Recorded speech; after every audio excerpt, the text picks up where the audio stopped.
जवाब देगा। बताइए बताइए कि निम्नलिखित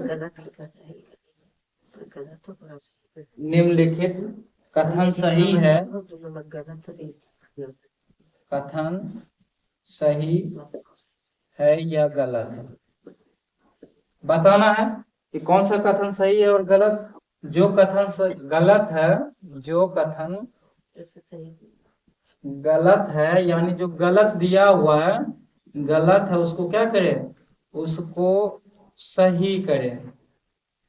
सही करें यानी कह रहा है जो चीज गलत दिया है उसको क्या करें, सही करें। तो हम इसका प्रमाण के साथ एकदम देखेंगे। कह रहा था क्वेश्चन नंबर 1 कह रहा है इसमें, 1 नंबर कह रहा है कि जब दो धनात्मक मतलब क्या होता है, धनात्मक मतलब क्या होगा, पॉजिटिव इंटीजर यानी प्लस वाला। दो धनात्मक पूर्णांकों को जोड़ा जाता है। क्या किया जाता है, जोड़ा जाता है। तो हमें एक धनात्मक पूर्णांक प्राप्त होता है, पूर्णांक प्राप्त होता है। देखो ये हम सीखेंगे। कह रहा था दो धनात्मक पूर्णांक को जोड़ा जाता है। दो धनात्मक पूर्णांक यानी क्या, पॉजिटिव वाला नंबर 2 होना चाहिए। क्या दोनों पॉजिटिव वाला नंबर को जोड़ने पर क्या एक धनात्मक पूर्णांक प्राप्त होता है। जैसे 3 + 5, देखो ये भी पॉजिटिव है, ये भी क्या है, पॉजिटिव इंटीजर है, धनात्मक है, धनात्मक पूर्णांक। पूछा है कि दोनों को जोड़ने पर क्या धनात्मक पूर्णांक प्राप्त होता है। 3, 5, 8, देखो ये भी किस में प्राप्त हुआ, धनात्मक में। इसका आंसर क्या लिखेंगे, आंसर लिखेंगे सही है। क्या है, सही है। दो धनात्मक पूर्णांक को जोड़ने पर क्या प्राप्त होगा, धनात्मक पूर्णांक प्राप्त होगा। समझ रही है। अगर उसी प्रकार से कहेगा एक ऋणात्मक और एक धनात्मक पूर्णांक प्राप्त करने से क्या धनात्मक पूर्णांक प्राप्त होगा, तो क्या रहेगा इसका आंसर, एक ऋणात्मक और एक धनात्मक पूर्णांक को जोड़ने पर क्या धनात्मक पूर्णांक प्राप्त होगा, नहीं प्राप्त होगा। क्यों नहीं होगा, क्योंकि ऋणात्मक और धनात्मक मिलकर क्या होगा, हो भी सकता है और नहीं भी हो सकता है। ये नहीं हम बोल नहीं सकते।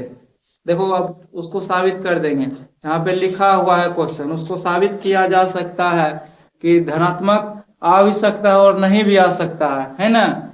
यानी उसमें दोनों आ सकता है। देखो यहाँ पे 2 नंबर कह रहा है, 2 नंबर कह रहा है जब दो ऋणात्मक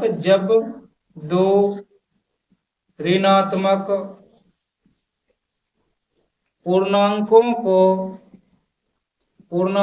को जोड़ा जाता। देखो यहाँ माइंड में एकदम बना लो कि 2 ऋणात्मक पूर्णांक जोड़ रहे हैं, तो 2 ऋणात्मक जोड़ रहे हैं, तो माइंड में बना लो कि ऋणात्मक क्या जोड़े हम। तो हमें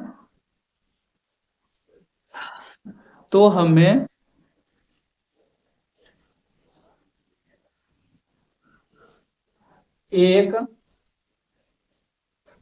धनात्मक पूर्णांक प्राप्त होता है, धनात्मक पूर्णांक प्राप्त होता है। यहाँ पे माइंड में एकदम बैठा लो कि ऋणात्मक, 2 ऋणात्मक 2 माइनस वाला नंबर को जोड़ेंगे तो क्या धनात्मक पूर्णांक प्राप्त होगा। कभी हम बताए थे कि माइनस माइनस जोड़ेंगे तो धनात्मक में आएगा, प्लस में आंसर आएगा, नहीं आएगा। जब भी हम माइनस माइनस जोड़ेंगे, माइनस और माइनस को जोड़ेंगे तो आएगा, देखो जुट जाएगा नंबर, लेकिन माइनस में ही रिजल्ट उसका आएगा। तो यहाँ पे कह रहा है 2 ऋणात्मक पूर्णांक, 2 ऋणात्मक लेंगे घटावला संख्या -3 और जोड़ल कह रहा है तो जोड़ेंगे -5 को। देखो 2 ऋणात्मक पूर्णांक है ना, 2 नेगेटिव इंटीजर 2 है, उसको जोड़ने पर हमें क्या मिलेगा, 5 और 3 कितना होता है, 8। लेकिन यहाँ आएगा क्या आंसर में, -8। क्या आएगा, -8, क्योंकि 2 को माइनस जोड़ेंगे ना तो माइनस उसके आगे में लगाएंगे ही लगाएंगे। समझिए बात को। तो कह रहा था कि क्या 2 ऋणात्मक पूर्णांक को जोड़ने पर हमें एक धनात्मक पूर्णांक प्राप्त होगा, तो लिखेंगे गलत। क्या लिखेंगे, गलत लिखेंगे, गलत है। क्या लिखेंगे, गलत है। दो ऋणात्मक पूर्णांक को जोड़ने पर हमें क्या मिलेगा, ऋणात्मक ऋणात्मक पूर्णांक मिलेगा। देखो यही कह रहा था सही करने के लिए, है ना, किसी को सही करे कि धनात्मक पूर्णांक को जोड़ेंगे दो ऋणात्मक को तो क्या धनात्मक कब भी नहीं आएगा, ये पॉसिबल है ही नहीं, समझा ना, कि दो ऋणात्मक को जोड़ेंगे तो धनात्मक आएगा।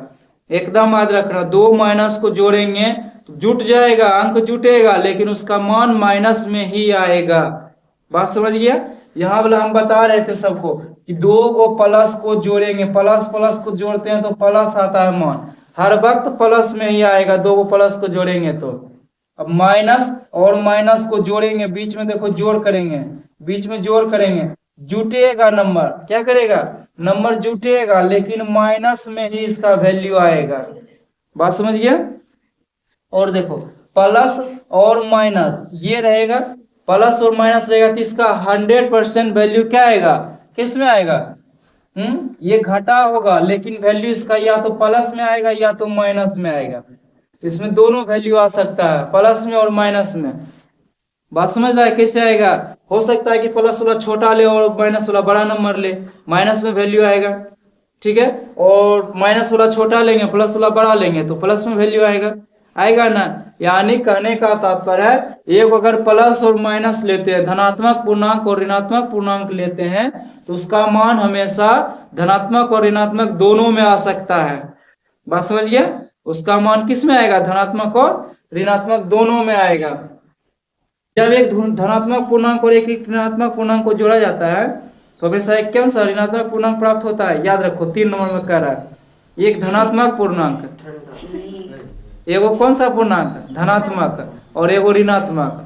तो एगो धनात्मक मतलब एक पॉजिटिव नंबर, देखो यहाँ पर एक कोई पॉजिटिव नंबर लेंगे और इसको एगो कोई माइनस वाला नंबर लेंगे। कह रहा था इसको जोड़ने पर, है ना, जोड़ा जाता तो क्या हमेशा ऋणात्मक पूर्णांक प्राप्त होगा। देखो 5 और 3 को हल करेंगे, 5 माइनस 3 बराबर 2। देखो इसको हल करने के बाद ये कौन सा नंबर आया, पॉजिटिव में आया, ये क्या आया, धनात्मक। लेकिन क्वेश्चन क्या कर रहा था, 3 नंबर का, 3 नंबर का कह रहा था क्या एक धनात्मक और एक ऋणात्मक को जोड़ने पर, एक धनात्मक पूर्णांक और एक ऋणात्मक पूर्णांक को जोड़ने पर क्या हमेशा ऋणात्मक पूर्णांक आएगा, नहीं आएगा। जस्ट अभी बताए थे एक धनात्मक है, हो सकता है कि हम धनात्मक बड़ा ले, है ना, तो ऋणात्मक तो आएगा नहीं। लेकिन अगर हम धनात्मक छोटा लेते हैं, है ना, और ऋणात्मक क्या लेते हैं, बड़ा लेते हैं, अब बताओ कौन सा नंबर प्राप्त होगा, कौन सा नंबर प्राप्त होगा, -20, यानी ऋणात्मक। क्या प्राप्त होगा, ऋणात्मक। यानी क्या कह सकते हैं, कह नहीं सकते वो धनात्मक आएगा या ऋणात्मक आएगा, है ना। यहाँ पर लिखेंगे कि एक धनात्मक और एक ऋणात्मक पूर्णांक को जोड़ने पर क्या करेंगे, धनात्मक और ऋणात्मक दोनों पूर्णांक आ सकते हैं। इसका आंसर में क्या लिखेंगे, धनात्मक और ऋणात्मक दोनों पूर्णांक। क्या कह रहा है कि 8 का योग प्रतिलोम, योग प्रतिलोम मतलब क्या होता है, योग प्रतिलोम क्या होता है, जस्ट अगर ये पॉजिटिव में नंबर रहेगा दिया हुआ तो इसका अपोजिट यानी माइनस में नंबर, है ना, ये क्या है, योग प्रतिलोम है, ठीक है। तो कह रहा है कि -8 का योग प्रतिलोम क्या है, 8 है, ये क्वेश्चन में दिया है, योग प्रतिलोम क्या है, 8 है। तो दे सही बात है कि -8 का योग प्रतिलोम 8 में होता है। योग प्रतिलोम क्या करता है योग प्रतिलोम, माइनस को प्लस में, प्लस को माइनस में बदलता है, लेकिन नंबर एज सेम रहता है, नंबर में कोई बदलाव नहीं होता है। इसमें क्या आ जाएगा, कह रहा था कि 8 का योग प्रतिलोम -8 है और -8 का योग प्रतिलोम 8 है, तो हम लिखेंगे हाँ सही बात है, ये सही कह रहा है, हाँ इसका योग प्रतिलोम क्या है, यही है। 5 नंबर का हो गया था। 6 नंबर का देखो यहाँ पे कुछ कह रहा है कि -10 को -10 और +3 बराबर होता है 10 - 3 होता है, ये कहाँ से होगा, तुम ही बताओ ये कहाँ से होगा।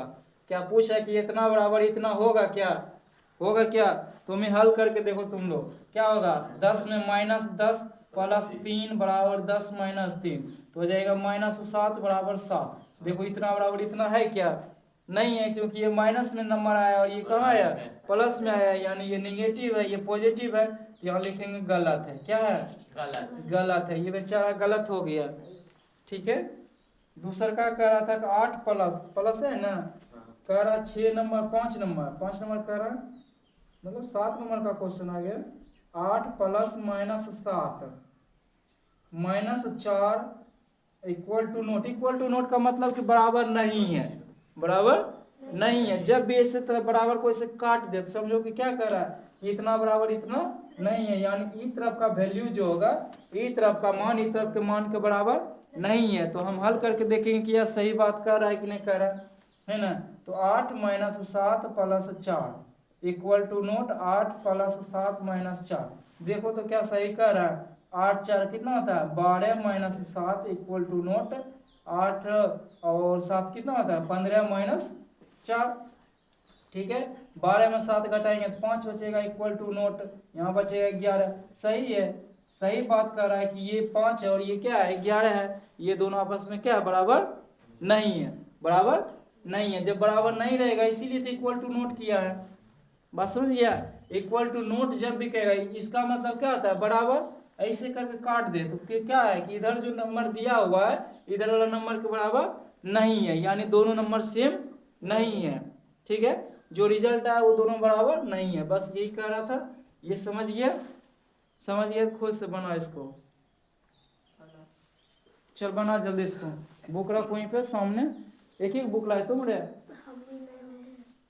कहाँ लाए बुक, बुक फट गया, वेरी गुड।